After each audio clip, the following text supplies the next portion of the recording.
Hello, good morning, and welcome to this Dawn Busters Taste Challenge. I'm starting a little late, but I can't really do anything about it. Now, this is George Dickel Superior Number 12 recipe, Tennessee Sour Mash Whiskey. Doesn't say whiskey. Superior 12 recipe, Cascade Hollow, Tullahoma, Cascade Hollow Distillery, Tullahoma, Tennessee. 90 proof. I forgot to put that. I will add that.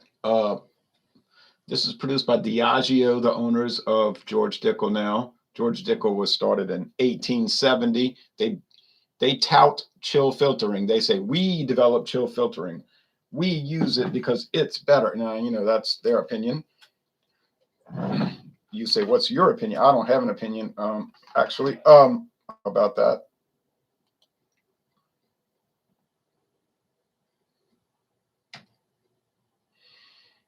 Both 90 proof. Let's see. Both are 90 proof American whiskeys. Now, I think this is the last one. If I overlooked one of the bourbons, but I don't think I did. So this is George Dickel. It's got this rubberized cork. It's not real cork. I got it for cheap. I got it for $12.50 on a closeout at Walmart. Yep. See, it's neoprene, like they put at the bottom of the tennis shoes, that type of rubber, synthetic rubber. Okay.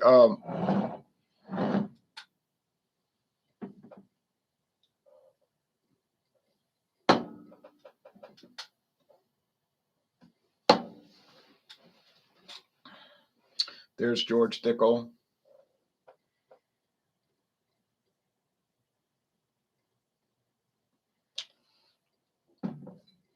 $1870. That's 4 years after Jack Daniel started. Jack Daniel's distilling. Thing is too tight.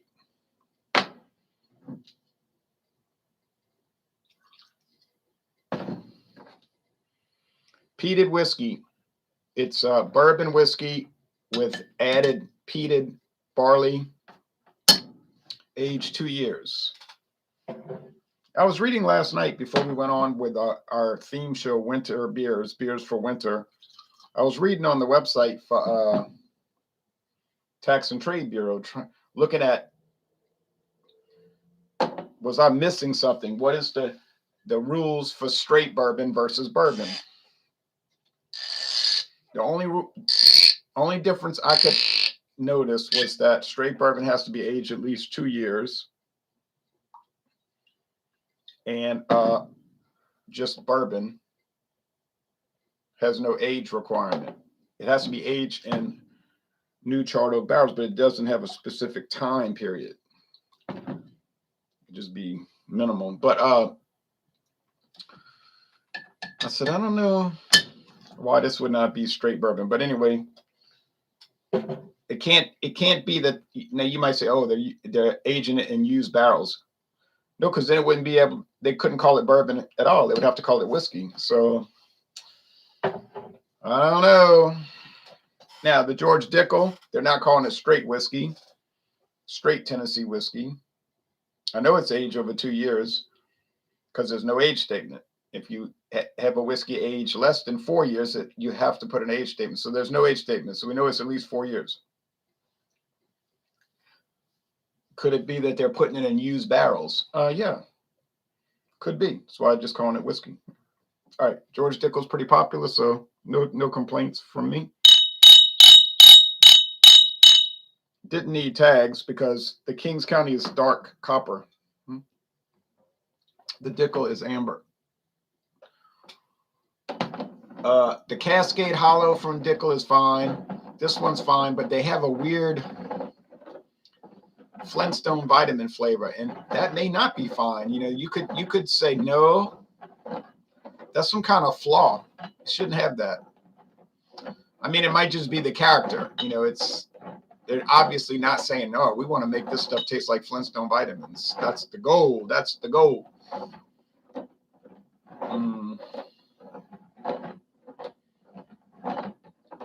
It's just something about it strange. And I know it's not just me because I was reading written reviews about George Dickel products on distiller.com. Yep. Other people commented the same, Flintstone vitamin. And I read that after I did my review. I avoid reading reviews or watching reviews until I review the product myself. Then I can go back and check and say, well, did I say stuff that was like totally wrong and like not related to what anybody else said? Or is it generally in line with what other people are saying? Usually it is. They'll say the same thing, like, what's this weird, pancake syrup aroma, or, butter or something, whatever, they'll say. And that's good. It makes you feel good, like you kind of got it straight if it's the consensus. So here we go. Here comes a Kansas City Southern Railroad train. I think they're heading eastbound. I believe they head eastbound every morning, westbound at night. That's a strong charred oak aroma, and that's making me think it is the Kings County. There isn't much aroma here. It's kind of dull, kind of neutral, kind of denuded, kind of nothing. Oh, yeah, I mean, you could pick up a little light whiskey, but is it any kind of remarkable or even decent? It's just nothing, so I recall the Kings County having a strong, relatively bold aroma. Now, the problem with the Kings County, it's peated bourbon, but you can barely pick up the peat. Now, if you take 20 sips over a number of days, every one sip will have bourbon, peated malt. The other 19 won't. Then you take, more peated bourbon, 19 more sips, no peated bourbon. So it's not really delivering what it talks about. It's there, but on occasion, but not too much.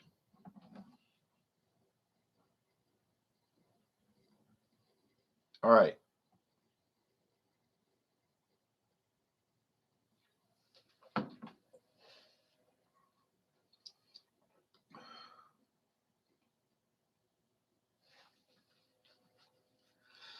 After only 2 years with this strong of a wood and charred oak flavor, they must be using really thick charred oak barrels, like alligator char, because you wouldn't think it'd be that rich of a flavor. There's the smoke coming in. Oh, okay. But it's so minimal. I'm not even going to taste the Dickel, and I'm going to say this is Kings County. I mean, I'm going to taste the Dickel, but here's the problem. Is the Kings County worth $65 as opposed to the $24 that you could get the Dickel for? I got it for $12.50. Remember, I got it for half price, $25. No, not in my opinion. I mean, it's better. Yeah, I mean, it's better. Yeah, it's better. But it ain't $40 better. And I don't think so. I don't think so. I didn't buy it. My friend David gave it to me as a Christmas present. So it's really no skin off my back. Just like if he likes or doesn't like the James Buchanan 18-year age that I bought him, that's on him because he didn't pay for it. Why should he care? But I'm curious if he's going to ever try it. I guess if I want to try it, I'll have to buy my own bottle because he's very slow on getting through these drinks. But I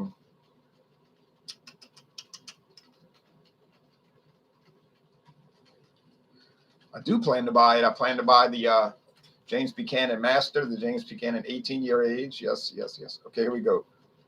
Haha. Clearly, I don't even have to look at the tag. Look how dark. Kappa.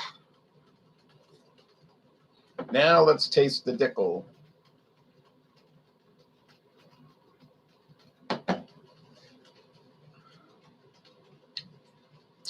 It's got charred oak as well.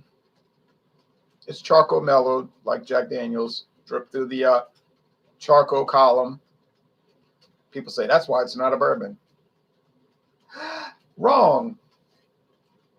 if you read the guidelines for bourbon, like I did last night, there is no mention whatsoever anywhere in the guidelines about mellowing or filtering.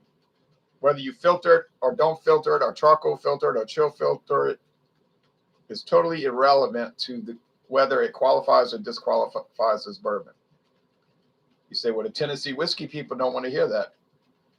I really don't care if they want to hear it or not. That's the law. That's the law. Tennessee whiskey isn't even a class of whiskey, according to the U.S. government. If you read the U.S. government website, Tax and Trade Bureau, Tennessee whiskey is not a class of whiskey. Nope. It's a law in Tennessee that defines Tennessee whiskey. Of course, as you may well know, the laws of Tennessee only apply to Tennessee, not Virginia, not North Carolina, or Georgia, or Alabama, or Mississippi, or Arkansas, or Kentucky, only Tennessee.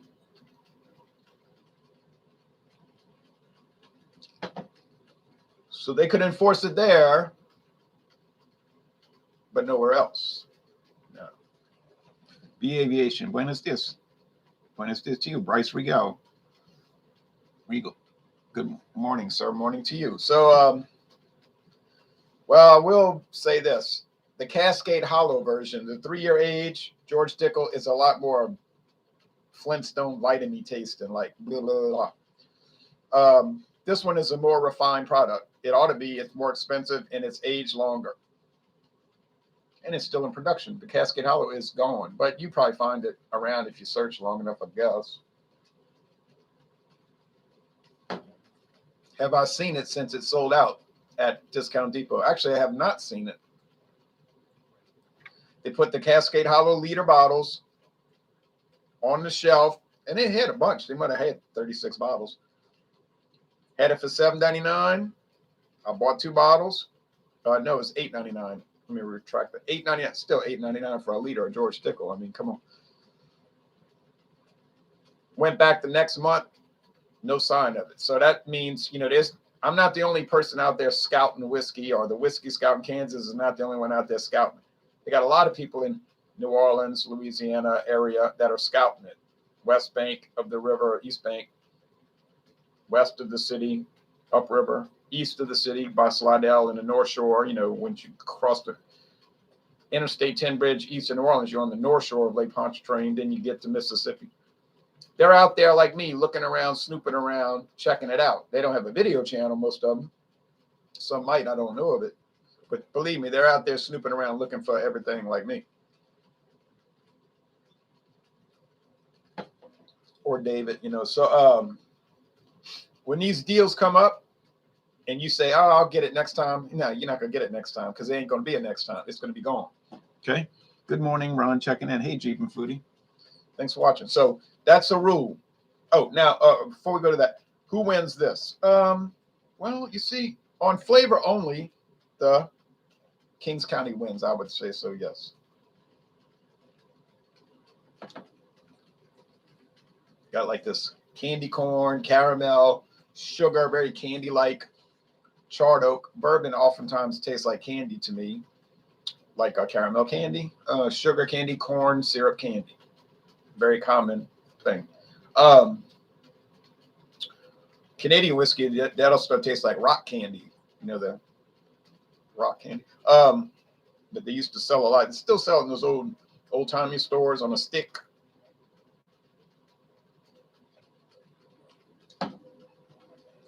The Dickel's not bad, not bad. Getting a little shade of that Flintstone vitamin thingy. So Kings County wins, but there's a comma to that sentence. King County wins, comma, however, only if price is not considered. Because the price differential is so huge with every other bourbon I competed it against, that it just doesn't justify it. I don't see where it's justified. And you might say, well, I like queer products. I like unusual products, strange, unusual products. So I'll pay for that novelty act. I guess it is sort of a novelty. Well, okay.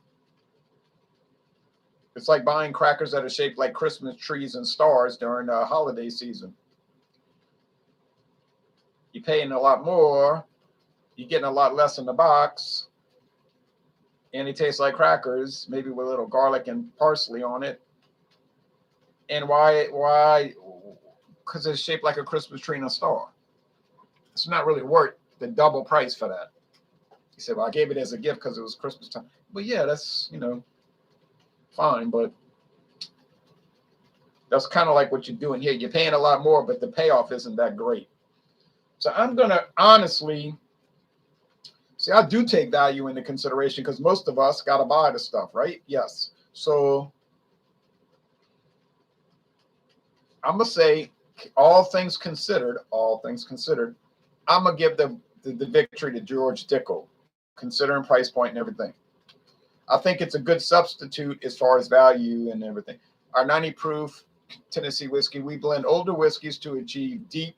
Okay, so they're blending older whiskeys. It's a blend of older whiskeys. It can still be straight, though. I was reading that last night, if it's all from the same state. To achieve deep, assertive flavor, but no, it's got to be all Tennessee whiskey.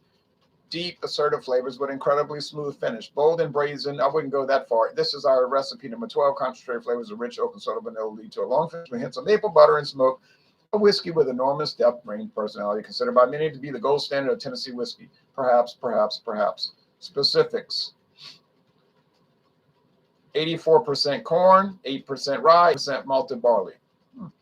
Okay. So it's 84% corn. Wow. And only 16% other cereal grains. And number 4 barrel, that means it's thick alligator char. And a number 2 head, that's the the top and the bottom of the barrel. Okay. Very nice. Very, very, very, very, very, very nice. County, it's nice, but I don't know. Liquor scouts make the world go round. Yes. So the Dickel's gone. I got a lot left of a little bit left of Kings County. I'm not going to be scarfing it down. I'm not in any kind of rush.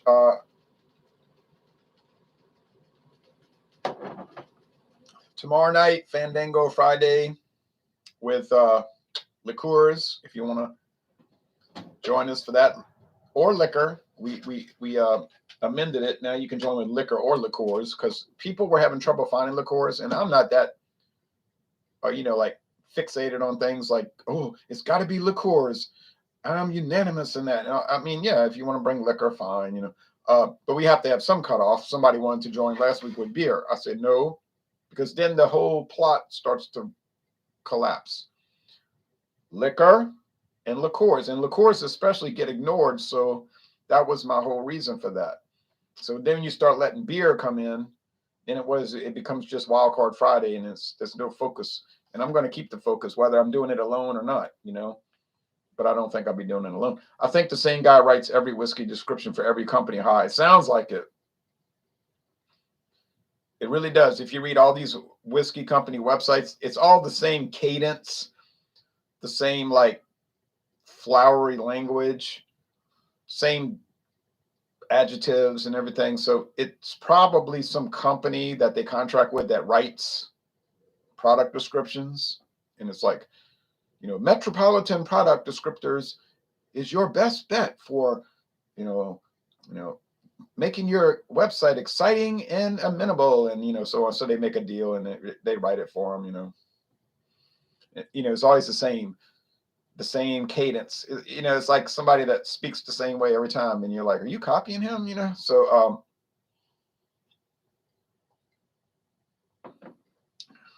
it's understandable because these companies they make the product. Just because they make whiskey or bourbon whiskey or scotch doesn't mean they're good at writing descriptions. You know what I mean? They're composing, marketing, sell sheets. So yeah, it probably is some contract they have. Have you ever heard of Malterup? They're a big malting company I've been trying to apply to. I've never heard of them, but I hope you get the job if you want to do that. So, all right, well, it's time to go off on to other things. I was going to say dawn has arrived, but actually, no, it's still dark. Damn dark outside, too. As January ends, it's cold, about 37 degrees, 38 degrees, unpleasant. I don't like cold weather. People ask me in the summer sometimes, boy, don't you hate this heat? And I tell them, no, I don't hate it. Now, I run the air conditioner, May, June, July, August, September. But if it didn't work, let's say it stopped working and I couldn't afford a new one, theoretically, because I could, but if I couldn't, and I had to sit with the windows open and fans running, I could take it. I'd be sitting with shorts and no shirt and no socks. But I could be like Colonel Kurtz in Apocalypse Now, just sweating. But he wore a t-shirt in that heat. I mean, anyway, yeah, I mean, it wouldn't bother me. But the cold, I hate it. I think it's about 3 degrees here, miserable Fahrenheit. Yuck, yuck, yuck. 2 thumbs down. So no, Louisiana is too cold for me. All right, so thanks for watching this video production. And for Friday, because this is Thursday, for Friday, January 28th, we have so we're finished with bourbon. We have blended whiskey coming in upon request from Beer Hound in Orange County, California. He's been pestering me to do Kessler.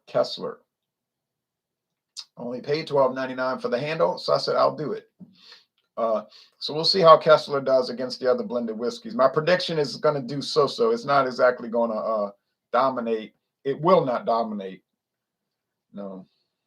But it'll do okay. And then it's on to Canadian blended whiskey, as you would expect. So thanks for watching this video production.